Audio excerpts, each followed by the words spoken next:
तो आप कभी सीरियस हो पाते हो? सीरियस? हाँ। नहीं, मैं वैसे कोशिश करता हूँ बड़ी, पर लोग नहीं लेते मेरे को ऐसे। मत लेना, एक एक वोट से फर्क पड़ता है। ये मत समझ बैठना कि हमें तो पता है क्या रिजल्ट आने वाला है, कौन सी पार्टी जीतने वाली है। इस गलत फहमी में मत पड़ जाना, बाप को भेज, क्योंकि तेरे अगर बस हर की बात कोई नहीं। सोचने लग गया तो कोई वोट डालने नहीं जाएगा। हमारी योजना ऐसे नहीं होती। आपको लगता होगा कि लास्ट मोमेंट ऐसा कर दिया, लास्ट मोमेंट ऐसा कर दिया। ऐसा नहीं होता है जी। हम बहुत डिटेल में प्लान करके ऑर्गेनाइज करते हैं।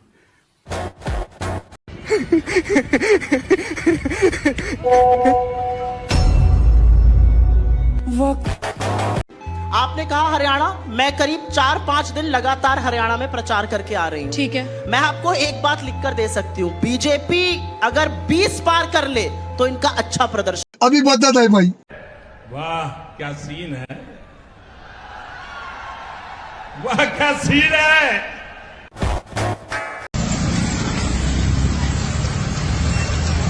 अरे क्या हो गया, क्या हो गया? बुरी नहीं बात है।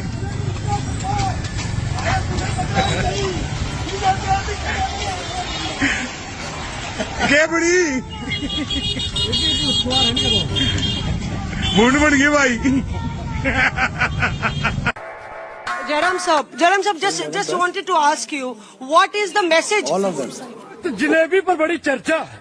वो लोग जो गोबर खाते हैं और गौमूत्र पीते हैं, वो आजकल जलेबी पर ज्ञान बांट रहे हैं। क्या हाल चाल है अरे अनुराग ओझा की जलेबी, तेरे नाम के किस्से बड़े बड़े हो रहे हैं और तेरा नाम सुन सुनकर न जाने कितनों के पिछवाड़े सुलग रहे हैं, क्योंकि इसमें भी चमचे अपना रोजगार ढूंढ रहे हैं। 8,500 खटाखट खटाखट खटाखट की ही तरह। क्यों चमचे, सही कहा ना। इसी की तरह आज से 2 महीने पहले रोशनी कुशवाहा चमचागिरी करते करते करते करते एक दिन ऐसा आया कि पता ही नहीं कहाँ गाया।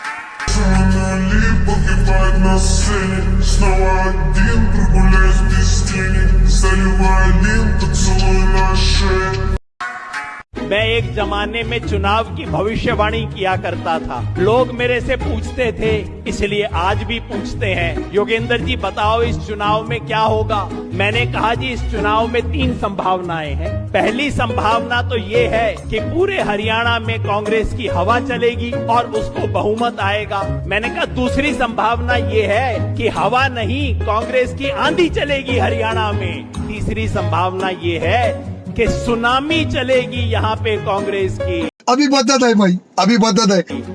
अभी नहीं रुकना। सीटें वीटें आई नहीं है, तो हमारी पेमेंट कर दी उन्होंने। कह रहे आप जाओ, हमें किसी जगह बुलाइए आपको। अच्छा क्या कह रहे हैं, जा रहे हो? हाँ जी, ओके ओके जी।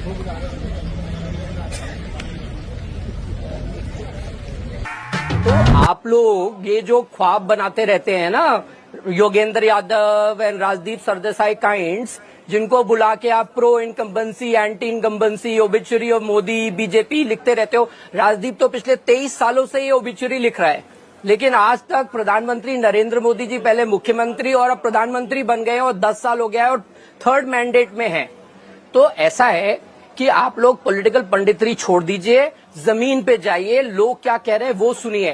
कांग्रेस की ह्यूबरीज में आप आके कुछ भी चला देते हो। और जब रिजल्ट आएंगे तो यही नौजवान, इसकी शक्ल देखो, खड़ा होके दिखा दे एक बार, नायब सैनी खड़ा हो ले, देख। अरे बात सुनो। आज लोग मेरे से पूछते हैं आपकी सरकार बन रही है क्या?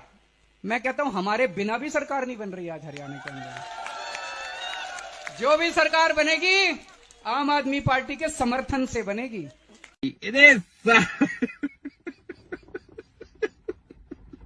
सारे पिछवाड़े में तो धो लिकट जाएगा, कभी बहम पाल रहे हो बेटा।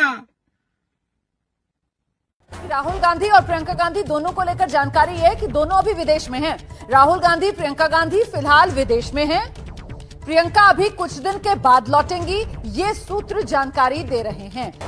सीएम योगी आदित्यनाथ जी के बाद अब देश के प्रधानमंत्री ने साफ सीधा संदेश दिया है, यदि बटोगे तो मिटोगे। जानती है उसका वोट बैंक तो एक रहेगा, लेकिन बाकी लोग आसानी से बढ़ जाएंगे, टुकड़े हो जाएंगे। इसलिए हमें अतीत से सबक लेना है। हमें हमारी एकता को ही देश की ढाल बनाना है। हमें याद रखना है, अगर हम बटेंगे तो बांटने वाले महफिल सजाएंगे। हिंदुओं, जब देश का प्रधानमंत्री इस तरह की बात करता हो तो समझ लेना चाहिए कि देश के ऊपर कोई बड़ा संकट आने वाला है। अब ये तुम्हें निर्भर करता है, जातियों में बंटना है या कटना है। यह बात कोई छोटी बात नहीं है। जब देश का प्रधानमंत्री इस तरह से तुमसे कह रहा है, यदि बटोगे तो मिटोगे, अब ये तय तुम्हें करना है। जय श्री राम। रोटी में थूकते हैं, पानी में थूकते हैं, यहाँ तक कि बाल और दाढ़ी में भी थूकते हैं, और फल और सब्जी में भी थूकते हैं। कब बहिष्कार करोगे? जब तुम्हारे मुंह में थूकेंगे तब। जागो हिंदू जागो, अपने धर्म के लिए जागो। जय श्री राम। पहले तो ये वीडियो देखो। बीवी का दूध पी सकते हैं, बिल्कुल जनाब, भर के रखा गए, दोस्तों को भी पिलाया करें। बीवी और किस लिए होती है? बीवी की बीवी है, बकरी की बकरी है।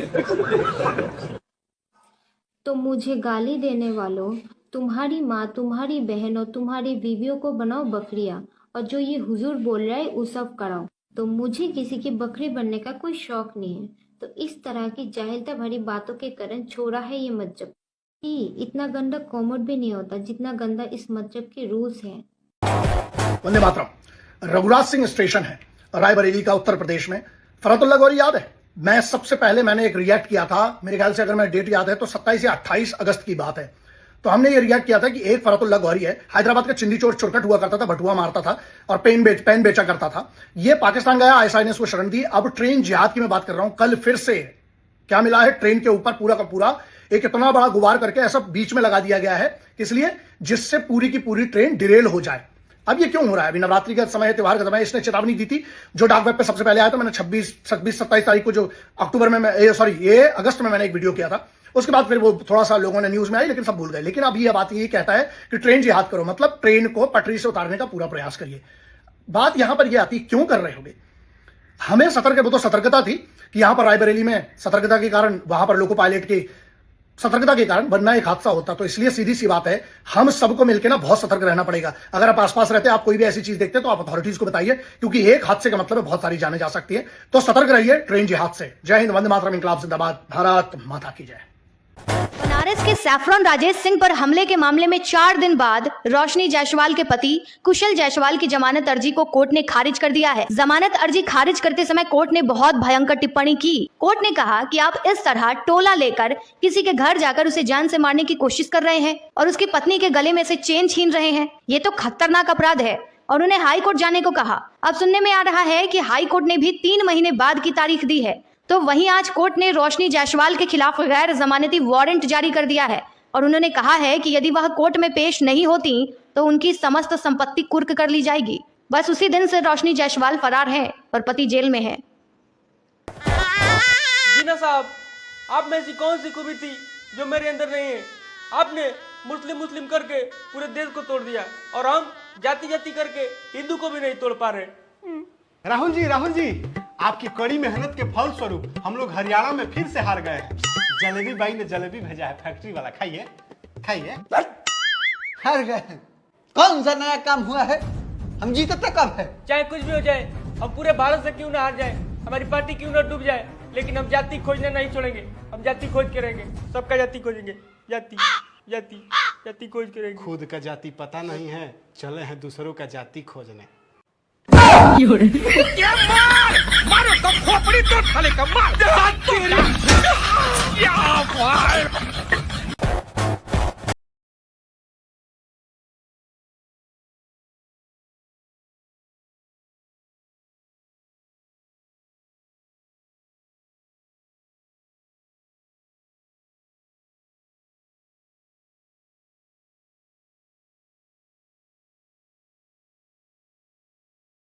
मोदी के 23 वर्ष। गुजरात मुख्यमंत्री के रूप में 7 अक्टूबर 2001 को शपथ ग्रहण के पश्चात मोदी की व्यक्तिगत यात्रा एक राष्ट्रीय संकल्प पूर्ति यात्रा में परिवर्तित हो गई। गुजरात में मोदी ने राज्य संचालन को पारंपरिक राजनीतिक दृष्टि से न देखते हुए उसे एक पारिवारिक व्यावसायिक प्रतिष्ठान की तरह देखा, जहां गुजरात का हर व्यक्ति उस संस्थान में हीराबेन के ही पुत्र के समकक्ष था, जिसमें किसी का भी पीछे रह जाना अपने भाई बहनों को पीछे छोड़ने जैसा। यह एक ऐसा मॉडल था जिसमें सत्ता को सत्ताधीश के ऊपर लगे छाते से बाहर निकालकर उसे किसी विशाल वटवृक्ष की सघन शीतल छांव सा सर्वग्राही और सर्वप्राप्य बनाए। मोदी की उपलब्धि यही है कि वो बाढ़ राहत कार्य से भूकंप तक उपलब्ध थे, उरी से लेकर पुलवामा तक वो उपलब्ध थे, कुपोषण निवारण से बेटी बचाओ तक वो उपलब्ध थे। प्रधानमंत्री बनकर प्रधानमंत्री बन जाना, स्वयं को जनता से विलग मान लेना एक्सीडेंटल लोगों का कार्य है, भूमिपुत्रों का नहीं। शौर्य और साहस लाल चौक पर दिखा, हिंदुत्व राम मंदिर आंदोलन में, राष्ट्रीयता चंद्रमा के दक्षिणी ध्रुव पर, संवेदना शौचालय निर्माण में, करुणा दलित स्वच्छता कर्मियों के प्रतीकात्मक प्रक्षालन में, सहृदयता यूक्रेन में, मनोबल $5 ट्रिलियन इकोनॉमी में, विश्व बंधुत्व G20। केतली पकड़े बालक से सेंगोल पकड़े प्रधानमंत्री तक उनकी यात्रा में उनके जीवन के विविध अनुभव दिखते हैं। भारत के वैविध्य में यहाँ की वैयक्तिक आवश्यकता यदि एक शौचालय से पूरी होती है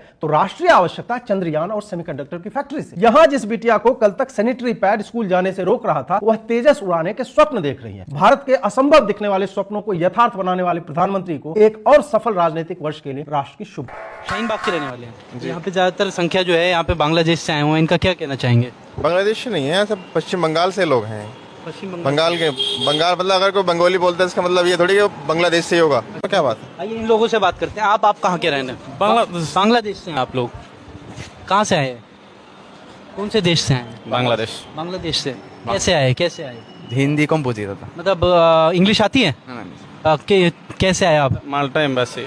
तारों के नीचे से आए, फ्लाइट से आए? फ्लाइट से। या पानी से आए? पानी से आए?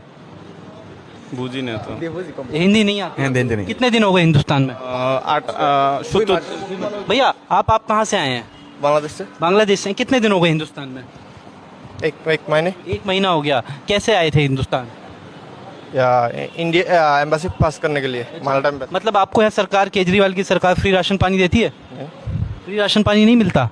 आप कहाँ से आए हैं? बांग्लादेश से हूँ। बांग्लादेश से। फ्री राशन पानी नहीं मिल रहा? नहीं। आप लोग कहाँ से आए हैं? बांग्लादेश से। आप लोग कहाँ से हैं? बांग्लादेश से। कैसे आए हिंदुस्तान आप? हिंदुस्तान में आया एम्बेसी का लिए, एम्बेसी पेश होने का लिए। अच्छा, फ्लाइट से आए या पानी से? फ्लाइट से आया। कितने दिन हो गए हिंदुस्तान में? 15 दिन हो गया। यहाँ पे पीछे जो आ रहे हैं लोग, आप सर कहाँ से हैं? मस्जिद से आया। आप कहाँ के रहने वाले हैं? कौन